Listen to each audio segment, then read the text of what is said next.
Assalamualaikum warahmatullahi wabarakatuh.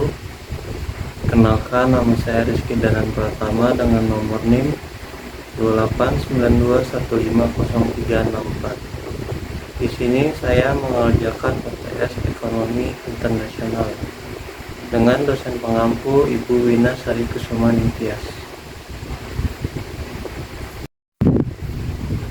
Yang pertama itu pengertian ekonomi internasional. Ilmu ekonomi internasional merupakan ilmu yang mempelajari bagaimana hubungan ekonomi antara satu negara dengan negara lain yang dapat mempengaruhi alokasi sumber daya baik antara dua negara tersebut maupun antar beberapa negara. Hubungan dalam perekonomian internasional dapat berupa perdagangan, investasi, pinjaman, serta bantuan kerjasama internasional. Ekonomi umum yang mempelajari hubungan-hubungan dalam satu negara. Yang pertama ada perbedaan dalam uang yang digunakan seperti dolar Amerika, pound sterling Inggris, mark Jerman, yen Jepang, baht Thailand, dan rupiah Indonesia, peso Philippines, ringgit Malaysia, dan sebagainya. Peraturan atau ketentuan-ketentuan yang dikeluarkan oleh pemerintah yang berkaitan dengan hubungan-hubungan ekonomi tersebut, misalnya kebijakan tarif atau bea masuk, pajak ekspor, larangan ekspor, kuota ekspor atau kuota impor, dan lain-lain. Lalu yang kedua, derajat mobilitas sumber daya yang dipakai seperti tanah, tenaga kerja, dan modal. Ketentuan-ketentuan pengiriman tenaga kerja Indonesia di Malaysia merupakan contoh mobilitas sumber daya yang dalam hal ini sumber daya manusia.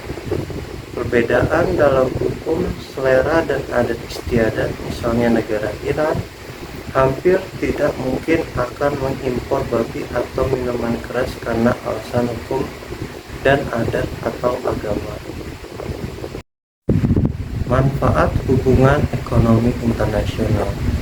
Manfaat hubungan ekonomi internasional. Studi ekonomi internasional sangat penting guna mengukur kemampuan suatu negara dalam kancah globalisasi ekonomi dunia yang ditandai oleh ciri-ciri atau karakter sebagai berikut. Yang pertama yaitu keterbukaan pasar atau liberalisasi perdagangan, arus uang, dan transfer teknologi. Lalu yang kedua, ketergantungan ekonomi suatu negara dengan negara lain yang ditandai adanya perusahaan multinasional. Lalu yang ketiga, persaingan semakin ketat antar negara atau antar perusahaan untuk meningkatkan produktivitas, efisiensi, dan efektivitas yang makin optimal. Suatu negara sulit memenuhi kebutuhannya tanpa bekerja sama dengan negara lain. Perkembangan teknologi yang makin pesat, spesialisasi pekerjaan yang makin tajam, membawa konsekuensinya makin banyak barang-barang dan jasa-jasa dari berbagai jenis maupun kuantitasnya yang diperlukan manusia. Timbulnya hubungan ekonomi atau hubungan perniagaan antar negara disebabkan oleh yang satu, perbedaan tingkat kelangkaan atau scarcity, yaitu timbul karena adanya perbedaan sumber daya alam dan manusia, sementara kebutuhan manusia bersifat tidak terbatas baik dalam jumlah maupun jenisnya serta relatif dinamis sehingga muncul berbagai kemungkinan pilihan untuk memenuhinya. Lalu yang kedua, perbedaan faktor produksi. Perbedaan faktor produksi antara satu negara dengan negara lain akan mengakibatkan negara yang berlebihan atau surplus dan negara yang kekurangan defisit, yaitu faktor produksi. Lalu yang ketiga, perbedaan harga barang. Selama ada perbedaan harga, maka selama itu pula terjadi hubungan ekonomi antar negara.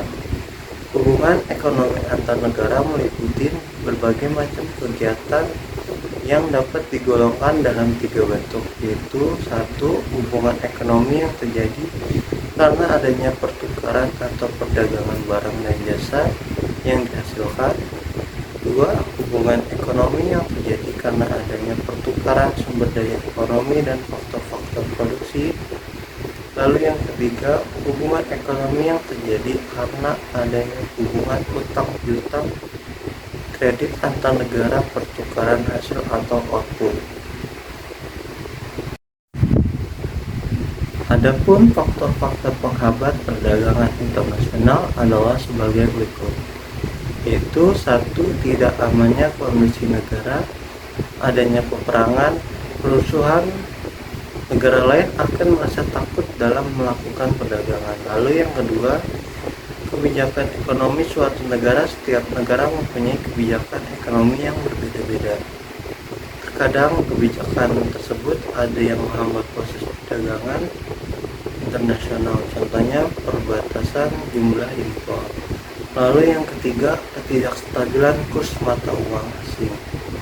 Lalu yang keempat, sulit dan besarnya rasio proses pembayaran antar negara. Negara importer akan mengalami kesulitan dalam melakukan pembayaran ketika melakukan kegiatan perdagangan internasional. Risiko perampokan dan pembajakan. Pada umumnya, negara eksportir memilih melakukan pembayaran melalui telegraphic transfer atau clearing atau menggunakan L atau C. Itu saja yang bisa saya sampaikan, kurang lebihnya mohon maaf. Wassalamualaikum warahmatullahi wabarakatuh. Sekian dan terima kasih.